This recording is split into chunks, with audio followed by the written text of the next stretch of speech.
Indie Spotlight.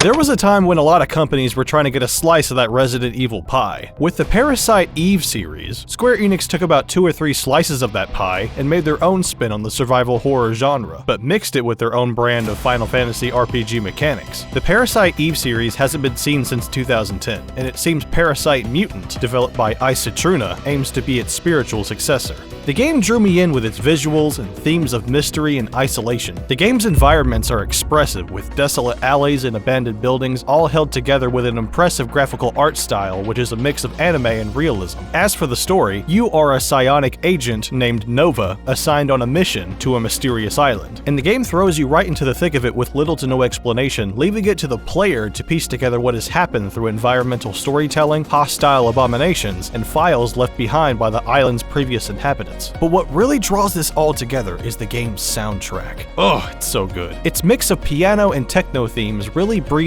life into the game's atmosphere. The combat theme especially got me pumped every time it played. I gotta say though, my favorite song on the soundtrack was the game's save room theme.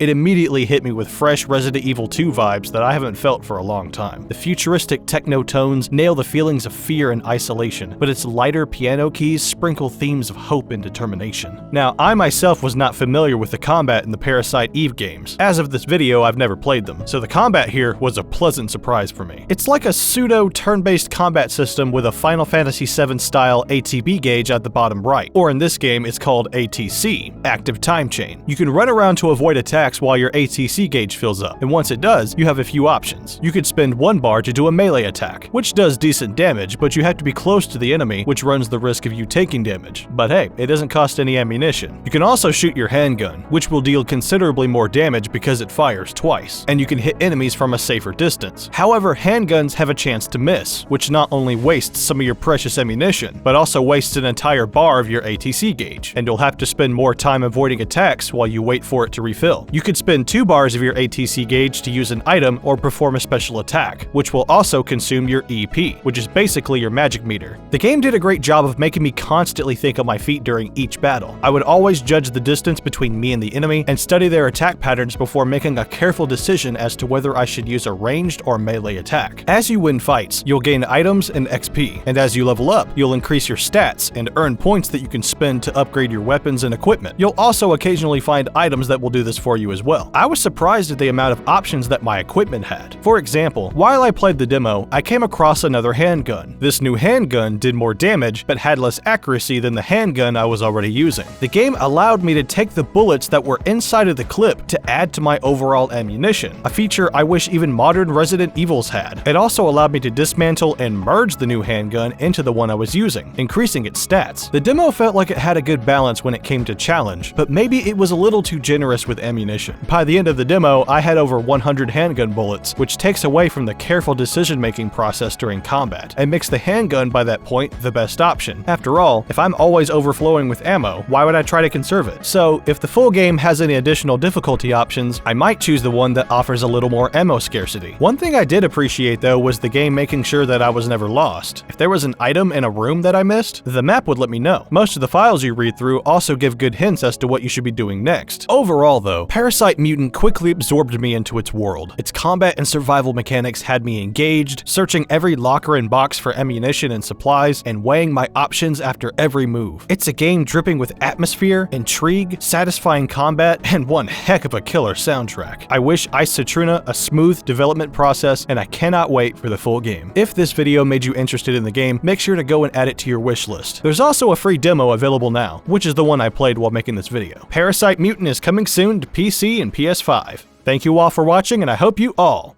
have a great day.